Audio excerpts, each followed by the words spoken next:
Hello everyone, welcome back to my channel Udupifoodsandcuisine. ಇವತ್ತಿಲ್ಲಿ ನಾನು ನಿಮಗೆ fish green masala ಫ್ರೈನ ಹೇಗೆ ಮಾಡೋದು ಅಂತ ಹೇಳ್ಕೊಡ್ತಾ ಇದ್ದೀನಿ. ತುಂಬಾನೇ ಟೇಸ್ಟಿ ಆಗಿರುತ್ತೆ. ಡೈಲಿ ನೀವು ಒಂದೇ ಥರ ಫಿಶ್ ಫ್ರೈ ಮಾಡಿ ಬೋರ್ ಆಗಿದ್ರೆ ಈ ಮಸಾಲೆನ ಹಾಕ್ಕೊಂಡು ಫ್ರೈ ಮಾಡಿ ನೋಡಿ. ಡೆಫಿನೆಟ್ಲಿ ಎಲ್ಲರಿಗೂ ಕೂಡ ಇಷ್ಟ ಆಗೇ ಆಗುತ್ತೆ. ಬನ್ನಿ ಹಾಗಿದ್ರೆ ಫಿಶ್ ಗ್ರೀನ್ ಮಸಾಲಾ ಫ್ರೈ ಹೇಗೆ ಮಾಡೋದು ಅಂತ ನೋಡ್ಕೊಬರೋಣ. ಮೊದಲಿಗೆ ಇಲ್ಲಿ ನಾನು ಒಂದು ಅರ್ಧ kg ಆಗಷ್ಟು ಮೀನನ್ನು ತಗೊಂಡಿದ್ದೀನಿ. ಅದನ್ನು ಚೆನ್ನಾಗಿ ವಾಶ್ ಮಾಡಿ ನೀರನ್ನೆಲ್ಲ ಡ್ರೈನ್ ಮಾಡಿ ಇಟ್ಕೊಂಡಿದ್ದೀನಿ. ಇವಾಗ ಒಂದು ಮಿಕ್ಸಿ ಜಾರಿಗೆ ನಾವು 1 ಕಟ್ ಆಗಷ್ಟು ಕೊತ್ತಂಬರಿ ಸೊಪ್ಪನ್ನು ಹಾಕ್ಕೊಳ್ಳೋಣ. ಚೆನ್ನಾಗಿ ವಾಶ್ ಮಾಡಿ ಇದನ್ನು ಹಾಕ್ಕೊಳ್ಳಿ. ನಂತರ ಇಲ್ಲಿ ಅರ್ಧ ಈರುಳ್ಳಿನ ಹಾಕೋತಾ ಇದ್ದೀನಿ. ಚಿಕ್ಕ ಸೈಜ್ ಇರೋ ಈರುಳ್ಳಿ ತಗೊಂಡ್ರೆ ಸಾಕು. ಮತ್ತು 3 ಹಸಿರು ಮೆಣಸಿನ್ಕಾಯಿನ ಹಾಕೋತಾ ಇದ್ದೀನಿ. ಇಲ್ಲಿ ಹಸಿರು ಮೆಣಸಿನ್ಕಾಯಿ ಖಾರ ಕಮ್ಮಿ ಇದ್ದರೆ ಇನ್ನೂ 2 ಎಕ್ಸ್ಟ್ರಾ ಹಾಕ್ಕೊಳ್ಳಿ. ಖಾರ ಜಾಸ್ತಿ ಇತ್ತು ಅಂತ ಅಂದರೆ 3 ಸಾಕು.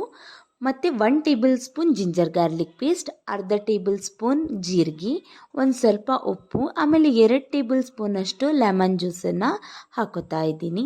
ಇವಾಗ ಇದನ್ನೆಲ್ಲ ಗ್ರೈಂಡ್ ಮಾಡ್ಕೊಬರೋಣ. ಇಲ್ಲಿ ಇವಾಗ ಗ್ರೈಂಡಿಗೆ ನೀರು ಹಾಕ್ಕೊಂಡು ಗ್ರೈಂಡ್ ಮಾಡಬೇಡಿ, ಹಾಗೆ ಗ್ರೈಂಡ್ ಮಾಡ್ಕೊಳ್ಳಿ. ಇವಾಗ ಒಂದು ಪ್ಲೇಟ್ ತಗೊಳ್ಳಿ. ಅದಕ್ಕೆ ನೀವು 2 ಟೇಬಲ್ ಸ್ಪೂನ್ ಅಷ್ಟು ಕಾರ್ನ್ಫ್ಲೋರನ್ನು ಹಾಕ್ಕೊಳ್ಳಿ. ನಂತರ ಅರ್ಧ ಟೇಬಲ್ ಸ್ಪೂನ್ ಪೆಪ್ಪರ್ ಪೌಡರ್, ಆಮೇಲೆ ರುಬ್ಬಿರೋ ಮಸಾಲೆನೆಲ್ಲ ಇದಕ್ಕೆ ಹಾಕ್ಕೊಂಡು ಚೆನ್ನಾಗಿ ಮಿಕ್ಸ್ ಮಾಡ್ಕೊಳ್ಳಿ. ನಂತರ ಇಲ್ಲಿ ನೋಡಿ, ನಿಮಗೆ ಉಪ್ಪು ಏನಾದರೂ ಬೇಕು ಅಂತ ಅನಿಸಿದ್ರೆ ಇಲ್ಲಿ ಅಡ್ಜಸ್ಟ್ ಮಾಡ್ಕೊಳ್ಳಿ. ಖಾರ ಬೇಕು ಅಂತ ಅನಿಸಿದ್ರೆ ಏನಾದರೂ ಸ್ವಲ್ಪ ಪೆಪ್ಪರ್ ಪೌಡರ್ನ ಜಾಸ್ತಿನೇ ಹಾಕ್ಕೊಳ್ಳಿ. ಇಲ್ಲೇನಾದರೂ ನಿಮ್ಮ ಹತ್ರ ಪೆಪ್ಪರ್ ಪೌಡರ್ ಇಲ್ಲ ಅಂತ ಅನಿಸಿದ್ರೆ ಗ್ರೈಂಡ್ ಮಾಡ್ಕೋಬೇಕಾದ್ರೆ ಕಾಳು ಮೆಣಸನ್ನ ಹಾಕ್ಕೊಂಡು ಗ್ರೈಂಡ್ ಮಾಡ್ಕೊಳ್ಳಿ, ಏನೂ ಪ್ರಾಬ್ಲಮ್ ಇಲ್ಲ. ಇವಾಗ ಇದನ್ನೆಲ್ಲ ಚೆನ್ನಾಗಿ ಮಿಕ್ಸ್ ಮಾಡ್ಕೊಳ್ಳೋಣ. ಇವಾಗ ಇಲ್ಲಿ ಮಸಾಲೆ ರೆಡಿ ಆಗಿದೆ. ಮೀನಿಗೆ ಮಸಾಲೆನ ಅಪ್ಲೈ ಮಾಡ್ಕೊಳ್ಳೋಣ. ಇವಾಗ ಮೀನಿಗೆಲ್ಲ ಮಸಾಲೆ ಅಪ್ಲೈ ಆಗಿದೆ. ಇದನ್ನು ಒಂದು 30 ಮಿನಿಟ್ ಆದರೂ ಮ್ಯಾರಿನೇಟ್ ಮಾಡ್ಕೋಬೇಕು. ಮಿನಿಮಮ್ 30 ಮಿನಿಟ್, ಮ್ಯಾಕ್ಸಿಮಮ್ ಎಷ್ಟು ಬೇಕಾದರೂ ಮಾಡ್ಕೋಬೋದು. ಇಲ್ಲಿ ಇವಾಗ ಮೀನು ಚೆನ್ನಾಗಿ ಮ್ಯಾರಿನೇಟ್ ಆಗಿದೆ. ಇವಾಗ ಇಲ್ಲೊಂದು ಸ್ಟವ್ ಮೇಲೆ ಫ್ರೈಂಗ್ ಪ್ಯಾನ್ನ ಇಟ್ಕೊಂಡು ಅದಕ್ಕೆ 6ರಿಂದ 8 ಟೇಬಲ್ ಸ್ಪೂನ್ ಅಷ್ಟು ತೆಂಗಿನ ಎಣ್ಣೆನ ಹಾಕೋತಾ ಇದ್ದೀನಿ. ನೀವಿಲ್ಲಿ ಯಾವ ಆಯಿಲ್ ಬೇಕಾದರೂ ಯೂಸ್ ಮಾಡ್ಕೋಬೋದು. ಇಲ್ಲಿವಾಗ ಎಣ್ಣೆ ಚೆನ್ನಾಗಿ ಬಿಸಿ ಆದಮೇಲೆ ಮೀನನ್ನು ಹಾಕೋಬೇಕು.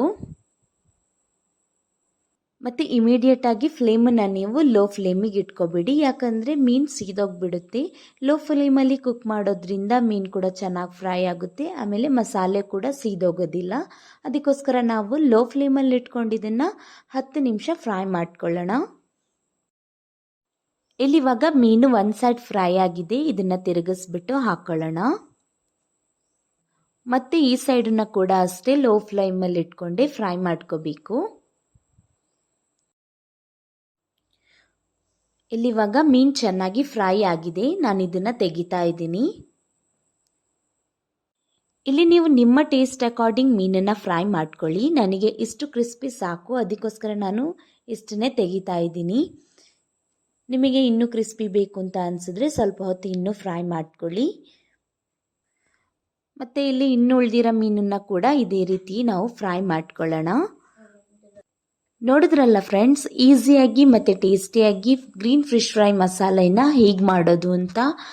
ತುಂಬಾ ಟೇಸ್ಟಿಯಾಗಿ ಬರುತ್ತೆ ಈ ಥರ ಫಿಶ್ ಫ್ರೈ ಮಾಡೋದ್ರಿಂದ.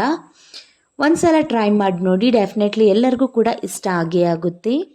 ಐ ಹೋಪ್ ರೆಸಿಪಿ ಇಷ್ಟ ಆಯಿತು ಅಂತ ಅನ್ಕೋತೀನಿ. ಇಷ್ಟ ಆಗಿದ್ರೆ ಒಂದು ಲೈಕ್ ಮಾಡಿ, ಮತ್ತು ಚಾನಲ್ನ ಸಬ್ಸ್ಕ್ರೈಬ್ ಮಾಡೋದನ್ನು ಮರಿಬೇಡಿ. ಮತ್ತು ನಿಮ್ಮ ಫ್ಯಾಮಿಲಿ ಫ್ರೆಂಡ್ಸ್ಗೆ ಎಲ್ಲ ಶೇರ್ ಮಾಡಿ. ಹೀಗೆ ಸಪೋರ್ಟ್ ಮಾಡ್ತಾ ಇರಿ. Thank you for watching.